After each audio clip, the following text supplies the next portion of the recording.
Hi! In this episode of the Triggre Agentify Masterclass, we're going to take the cost price analysis use case and show how it works in practice.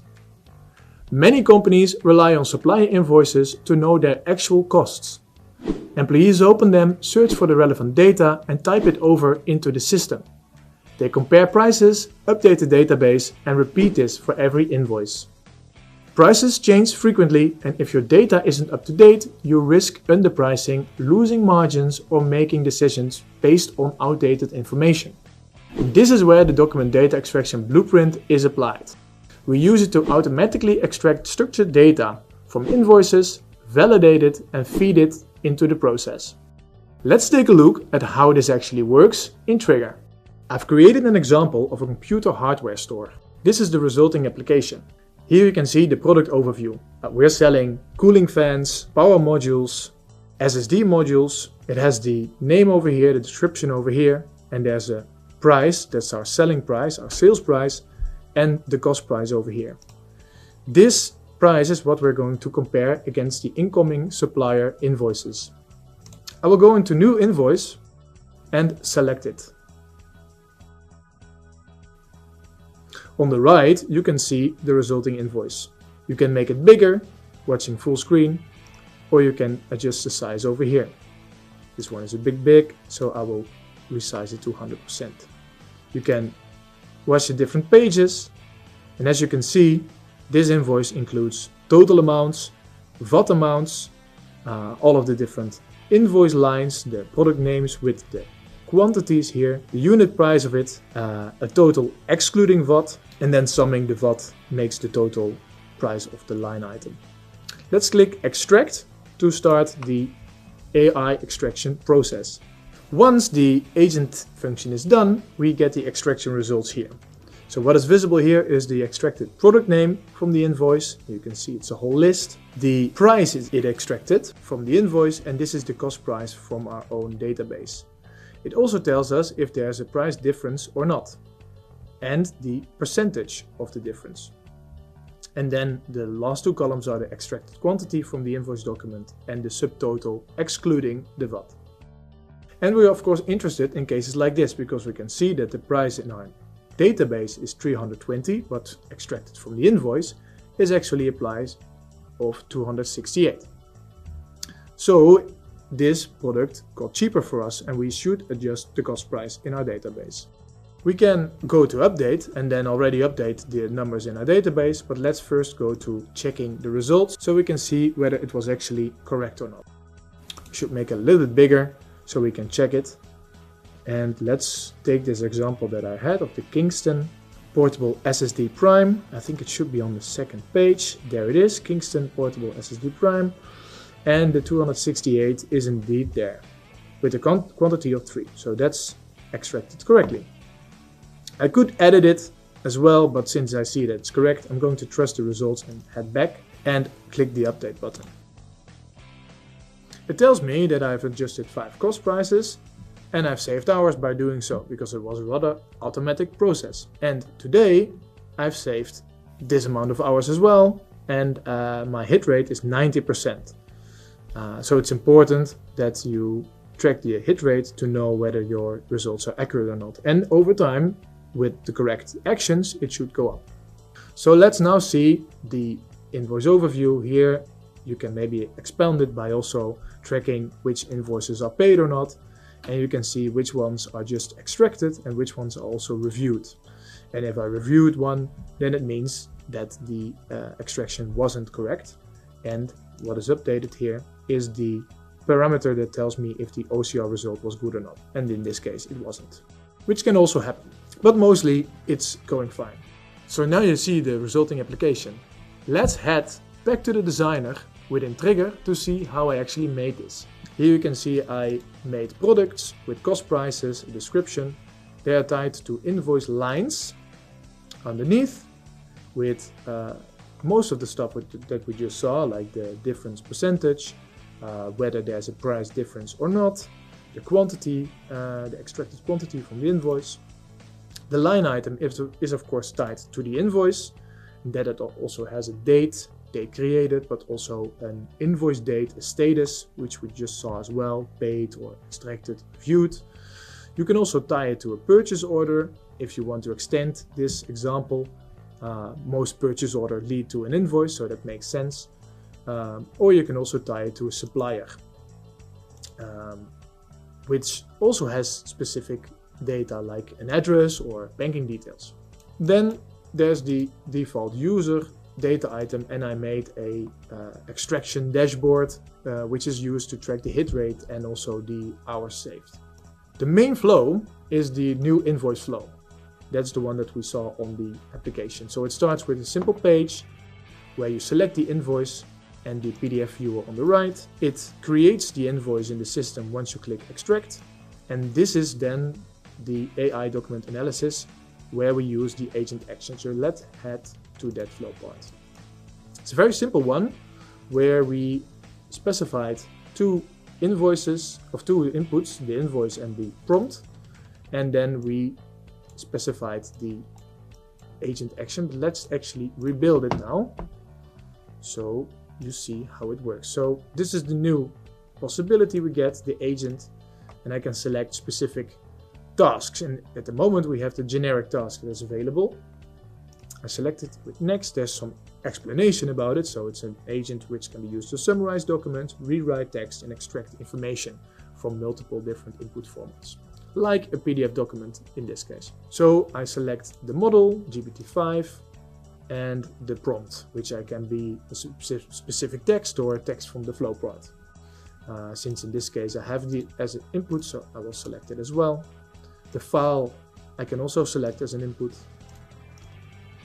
namely the invoice, and now I select the output. So I can actually define the whole JSON schema that is needed for this output, or simple text, true, false, numbers, anything that I want. The custom item is more elaborate in this case, and I can actually show you the other example that I have for this. So let's conclude this one so you can see that this is the last step. And let me show you what I defined in my other one as a schema. It's a more elaborate one, where I actually divided the output into three categories. The issued by, which is a supplier information like their banking details or their address that might also change, so you might also want to extract it. A products item, those are the line items, and then totals like the net amount to pay or the amount of VAT. So if I open them, I can see I selected a custom item for this, and I made 5 different text properties. So the supplier name, supplier address, the invoice date, it also has some invoice metadata. I called it issued by. Products are the line items, so it's also a custom item of a list, and the list contains all of the different products. So product name, product price, which is most important, the cost price, the quantity, and the totals. And then the last one is totals of the invoice itself, which is a subtotal and a net to pay. So let's actually use this one, since I already prepared it, and delete this test one. We don't actually need it. Finish up the flow part again. That's fine. It continues with a new feature in Triggre, which is a repeat flow part. And repeat flow parts are a means of using a separate type of logic, separate flow part, multiple times in a row. And here you can see that I use it to create the invoice line items. Made sense because I extracted a list of products, so I will be creating an invoice line item. This actually is using these line items as an input in an arbitrary order, and you can see that it repeats the create invoice line item standard flow part for this list. And I use the extractor, for example, the extracted product name, which I use for the made line item. Then I have a flow part which I also repeat to match it, to match the invoice items with products in my database. I update the invoice, I give the status extracted here. I think that's everything that I do. An invoice number, net to pay. Yeah, I give the status, but I also assign the extracted details before going into the repeat flow part to determine if the price is actually different from the database.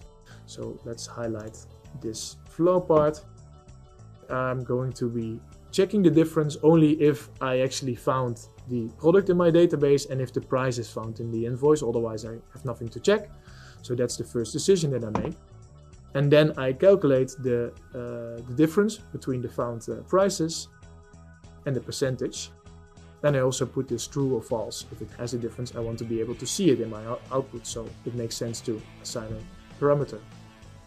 And I added the invoice line with the made calculations. Going back to the user flow, after all of this, I come to this extraction result page, which we saw, from where I had the option of immediately updating the database or first checking it. And if I check it, I have the check extraction page with the table on the left and the PDF viewer on the right. The edit page I didn't show in the resulting application, but here's where I can edit the data fields tied to each invoice line. And it has the product name, for example, that I can alter, or the quantity, and most importantly, the cost price. So if something is not correctly extracted, I can change it. And if I do so, if I click the Save button, it actually updates the invoice with a different status, which we also saw in the resulting application. Namely, the OCR result is put to false. So OCR result good, property, specific true or false, set to false. So I have a means of knowing which ones are not going correctly. Maybe I should update my prompt, or I should do something to make it more accurate. It's important to know. If I change it, I have to do the matching again, and I have to do the determination for difference again. Once I verified results, I go to the update the database prices. And for that, I load my extraction data item, which I've shown in the data model, of today, because I want to track it per day, so I can see the changes per day as well. Let's go to that flow part. For this flow part, I use my item, and I use the invoice as inputs, and I actually see if there's how many lines there are for that invoice, how many invoice lines with the price difference, and I calculate that amount, multiply it by a specific number, chosen number, to know how much I gain from using the blueprint as well. Sum that per day and edit my item so it displays on the page. And that's it, because I want to go back to the overview page showing my main results and not update the product actually.